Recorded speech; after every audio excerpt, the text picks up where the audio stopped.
بسم اللہ الرحمن الرحیم استغفر اللہ ربی واتوب الیہ۔ آج کا موضوع بہت اہم ہے، ہر مومن کے دل میں بے چینی ہے، اور بہت سے جو سمجھدار اور ہوشیار ہیں، جو حالات حاضرہ سے جڑے ہوئے ہیں، ان کو سمجھنے کی کوشش کر رہے ہیں، ان کے لیے ہو سکتا ہے کہ بہت سے مطالب واضح ہوں۔ یہاں پر دو تین بات سب سے پہلے ذکر کرنا چاہتا ہوں۔ پہلی بات کہ ہر مومن، ہر شیعہ، حتی عالم کے حوالے سے روایت پائی جاتی ہے کہ عالم وہی ہے کہ عالم بزمانہ ہی، عالم حقیقت معنی میں وہی کہا جائے گا، اسی کو عالم کہا جائے گا جو اپنے زمانے کو پہچانتا ہو۔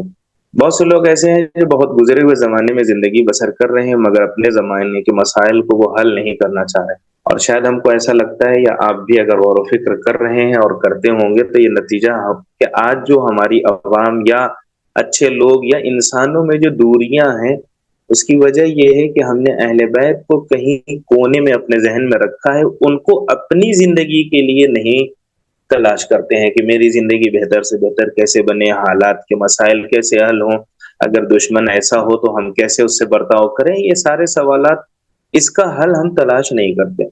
اگر واقعا اہل بیت کو اپنے زمانے کے مسائل کا حل کا ذریعہ سمجھا جائے تو شاید ہی دنیا میں کوئی ہو جو اہل بیت کو نہ پہچانے۔ تو ہماری خود ضرورت ہے کہ ہم اہل بیت کو پہچانیں۔ اسی لیے مومن اپنے زمانے کے حالات کو پہچانتا ہے۔ کربلا اس لیے پڑھی جاتی ہے، سنی جاتی ہے، اہل بیت کے فضائل اس لیے پڑھے جاتے ہیں، سنائے جاتے ہیں کہ وہ اس کے ذریعے ہم اپنی زندگی کے مسائل کو حل کریں۔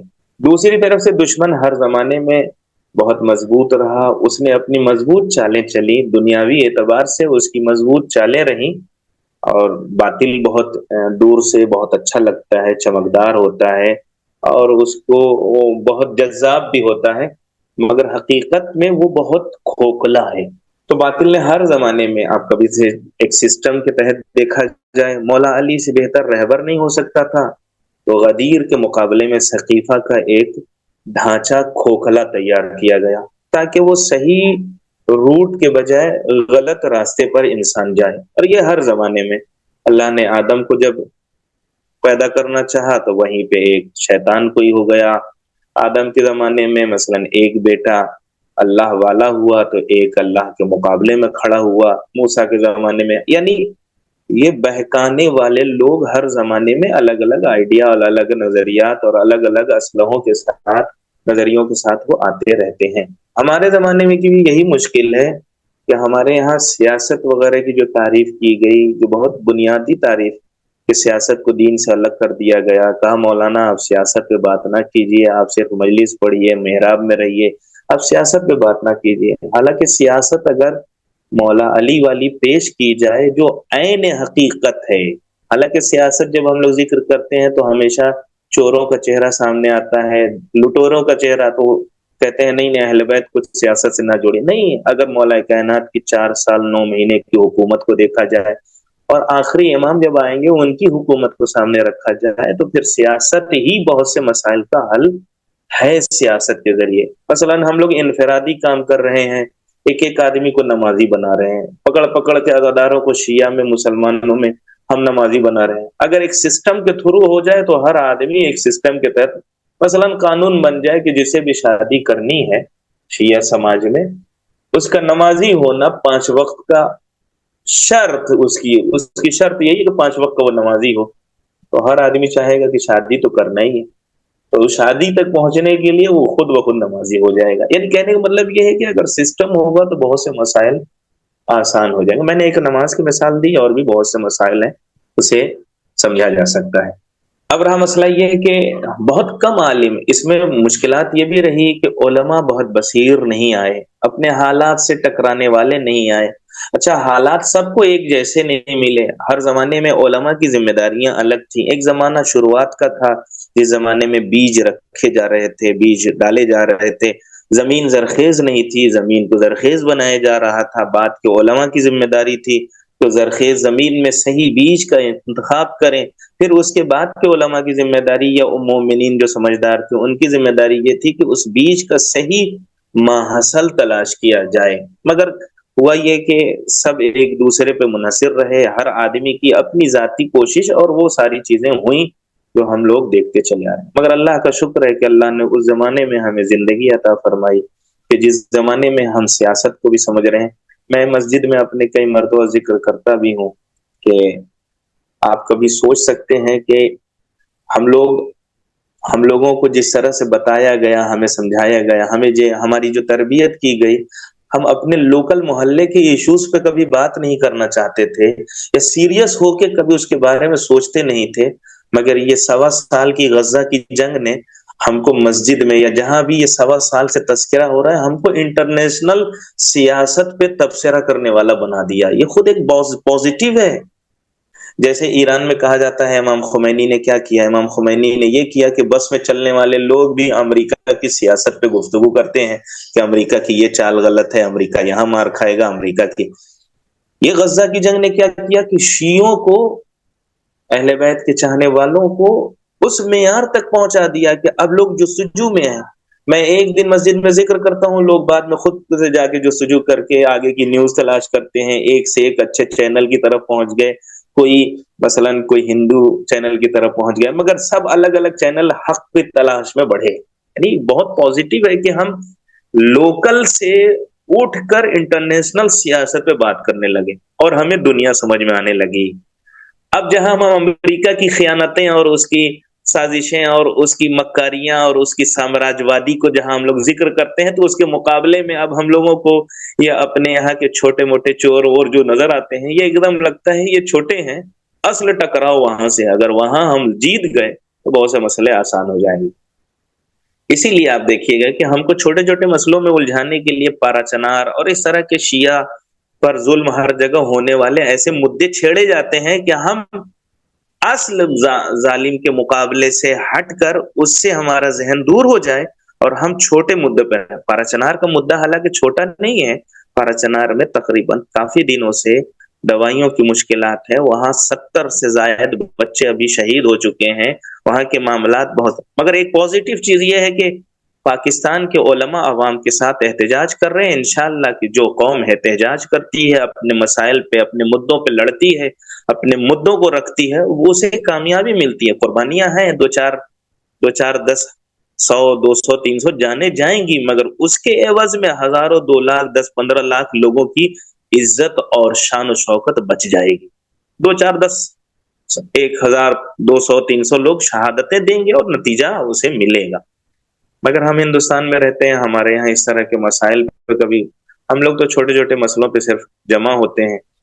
اسی میں ایک پازیٹیو یہ تھا کہ جب سید حسن نصر اللہ کی شہادت ہوئی تو ایسا محسوس ہوا کہ ہمارے یہاں وہ مخالف پارٹیاں بھی جمع ہو گئیں جو کبھی کسی اسٹیج پہ جمع نہیں ہوتی تھی۔ پازیٹیو نظر آیا، ایک پروگرام میں نظر آئے، پھر اس کے بعد وہی جن کی بنیاد بچپنے سے ویسی ہی تھی، وہ کہیں نہ کہیں پھر واپس اپنے اسی علاقے اور خاندان کی طرف پلٹ گئے۔ اب ایسے حالات میں اللہ کا شکر ہے کہ حالات کو صحیح سمجھنے والا ایک عالم، وہ بھی عالم جو مجتہد، وہ بھی مجتہد جو مرجع، اور وہ بھی مرجع جو ولی فقیہ، یعنی جو پوری دنیا پہ جس کی بہترین نظر ہے۔ ایسا نہیں ہے کہ ہم آیت اللہ العظمہ سید علی سیستانی کے بیانات پہ ہم لوگ مثلا ان کے بیانات کو نہیں رکھیں، نہیں، آپ اگر غور و فکر کریں تو آیت اللہ سیستانی کے ساتھ ایک بڑی مشکل یہ ہے تو ان کے پاس اس طرح کی حکومت نہیں ہے جیسا ایران میں ہے۔ دوسرے، ان کے بہت سے بیانات وہ ہم تک پہنچتے ہی نہیں، جیسے ابھی بہت اچھا ہوا آپ تک خبر پہنچی ہوگی، آیت اللہ العظمہ سید علی سیستانی جیسے داعش کے خاتمے میں بنیادی کردار یعنی خود آغا سیستانی کا تھا، بنیادی کردار۔ جو ان کا ایک فتویٰ تھا جو ہمارے ہندوستان کے بہت سے شیعوں کو ہضم نہیں ہوا کہ شیعہ ہی سنیوں کو اپنا بھائی مت کہو بلکہ اپنی جان کہو۔ اس فتوے کا فائدہ کیا ہوا؟ اس فتوے کا فائدہ یہ ہوا کہ جب انہوں نے حکم جہاد دیا تو اس جہاد میں سنی بھی داعش کو بھگانے میں شیعوں کے ساتھ کھڑے تھے، یعنی بہت بڑا کام کیا تھا، اور داعش کو بھگانے میں عراق سے بہت بڑا بنیادی رول آغا سیستانی کا رہا۔ ابھی جو اس زمانے میں بھی آغا سیستانی کا ایک بہت بڑا کام وہ کیا ہوا، جیسے آپ دیکھیے لبنان میں حزب اللہ کو کمزور کرنے کے لیے لبنان کی گورنمنٹ الگ ہے، حزب اللہ الگ ہے، یعنی پارلیمنٹ میں یہ اسپیکر کا رول ہے حزب اللہ کا، مگر حکومت جو ہے وہ دوسرے لوگوں کی ہے۔ تو جب حکومت دوسروں کی ہے تو ان لوگوں نے اوپر سیٹنگ کی، اور ایک جگہ پہ کہیں نہ کہیں لبنان کو، حزب اللہ کو آ کے مجبور کیا گیا کہ تم سامنے سے جھک جاؤ. جیسے اب تک ہے نا 1000 مرتبہ سیز فائر اسرائیل نے توڑ دیا، مگر حزب اللہ کچھ قید و بند میں ایسا اسے باندھ دیا گیا ہے کہ حزب اللہ پھر ریٹرن میں اگر حملے کرے گا تو پھر اسی کو بہانہ بنا کر حکومت بھی ان کے خلاف ہو جائے گی. جو خود اسرائیل اور امریکہ کی سیاست یہ ہے کہ حزب اللہ کے سپورٹ میں تھوڑا بہت جو حکومت کھڑی ہے وہ بھی پیچھے ہٹ جائے. ویسا ہی کام یہ لوگ عراق میں، سیریا میں جب یہ ایس ٹی ایس نے جب قبضہ کیا تو اس کے بعد عراق میں امریکہ کے ایجنٹ نے، امریکہ کے لوگوں نے آ کر عراق کی گورنمنٹ سے کہا، عراق کی گورنمنٹ سے کہا کہ یہ جو حشد الشعبی ہے جس کی استھاپنا سید علی سستانی یعنی آغا سستانی کے تحت ہوئی ہے، اس کو یہاں سے یعنی وہ ان کو ہتھیار ڈالنے کے لیے کہا گیا. بہت پریشر ڈالا گیا حکومت کی طرف سے، آغا سستانی کے پاس ٹیم آئی، آغا سستانی پہ پریشر ڈالا گیا کہ آپ یہ دے دیجئے آرڈر کہ یہ جو حشد الشعبی عراق میں ہے یہ اب خلے صلاح ہو جائے، مطلب ہتھیار ڈال دے. اب اس کا یہ اسلحوں سے اور یہ احتجاج اور کرانتی کاری اور کرانتی سے یہ سب چیزوں سے لین دین نہ ہو. پاکستانی نے ان سے گفتگو کرنے کے لیے ہی منع کر دیا، کہا نہیں میں اس مدے پہ تیاری نہیں ہوں گا، انہیں بھگا دو. یعنی یہ بہت بڑا رول ہے، جہاں عراق میں وہ اس طرح سے کرنا چاہتے ہیں وہاں پر آغا سستانی نے اس طرح سے کہہ کے انہیں بھگا دیا.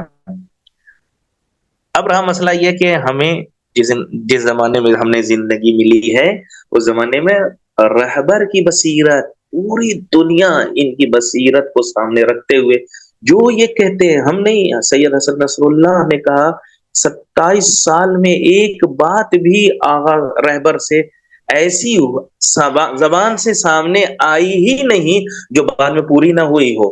اچھا ایسا نہیں اگر رہبر کوئی جو اتیش ہے بیٹھ کے ہے نا علم روح معرفت کی بنیاد پر وہ بیٹھ کے ہے نا کہہ دیتے ہیں 4 سال بعد وہ جیت جائے گا، نہیں، ان کی دلیلیں بہت اہم ہیں، ان کی دلیلیں بہت منطقی ہیں. جیسے میں بہت پیچھے کے ایک واقعہ یمن کے حوالے سے ذکر کرنا چاہتا ہوں.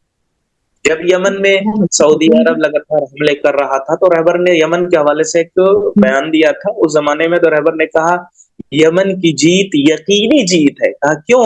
اس لیے کہ جب غزہ اور فلسطین ایک چھوٹا سا علاقہ ہونے کے باوجود اسرائیل جیسے پاور والے ملک اسے کبھی ہرا نہ سکے تو یمن تو ایک ملک ہے، اسے سعودی عرب کہاں سے مٹا سکتا ہے. یہ اس زمانے میں ان کی بات ہم لوگوں کو لگ رہی تھی کہ پتہ نہیں صحیح ہے یا غلط، مگر بعد میں تاریخ نے بتایا کہ یمنی جیتے اور سعودی عرب پیچھے ہٹا. یہ رہبر کے واقعات کے رہبر کے حوالے سے خود میرا اور آپ کا اور تمام لوگوں کا اس زمانے میں تقریباً حالات ظہور سے نزدیک ہوتے جا رہے ہیں، امام سے قریب والا معاملہ ہے. اس زمانے میں صرف اور صرف بہت بڑے بڑے علماء کا نظریہ یہ ہے کہ رہبر کی باتوں پر اپنا ایمان ایسا رکھیں کہ جو سمجھ میں بھی نہیں آئے بس ماننا ہے، اس طرح کا ایمان چاہیے. اور اس بات کے لیے میں ایک آیت اللہ کا نام لینا چاہتا ہوں، مرحوم آیت اللہ حسن زادہ آملی 2 سال پہلے جن کا انتقال ہوا، ان کے بارے میں یہ ہے کہ وہ علامہ طباطبائی کے پاس ان کے شاگرد تھے. جیسے شہید مطہری ان کے شاگرد، حسن زادہ آملی، جوادی آملی، یہ سب شاگرد ہیں علامہ طباطبائی یعنی تفسیر المیزان کے لکھنے والے. ان کے خاص شاگردوں میں حسن زادہ آملی ہیں. ان سے علامہ طباطبائی شاگردی کے زمانے میں استاد کہہ رہے ہیں، یعنی استاد شاگرد سے کہہ رہے ہیں کہ تم مجھے نصیحت کرو. تو وہ کہنے لگے ارے آپ استاد ہیں، کہاں آپ مجھ سے نصیحتوں کی بات کر رہے ہیں؟ کہا نہیں مجھے معلوم ہے، بات جو کہی کہا مجھے معلوم ہے تمہارا رابطہ امام زمانہ سے ہے، اس لیے میں تم سے کہہ رہا ہوں کہ تم مجھے نصیحت کرو. یہ حسن زادہ آملی کے بارے میں علامہ طباطبائی کا قول. اب حسن زادہ آملی رہبر کے بارے میں کیا کہتے ہیں؟ ان کا فارسی کا مشہور جملہ ہے، انہوں نے فرمایا گوش تھان بے دہان رہبر بدہی چون گوش رہبر بے دہان امام زمانہ. انہوں نے فرمایا کہ تم اپنے کان کو رہبر کی زبان پر رکھ دو کیونکہ رہبر کا کان امام زمانہ کی زبان پر ہے. میری آواز جا رہی ہے برابر؟ جی آقا، ماشاءاللہ ماشاءاللہ، بہت اچھی بات ہے. اس لیے یعنی بہت اہم ہے رہبر، یعنی صرف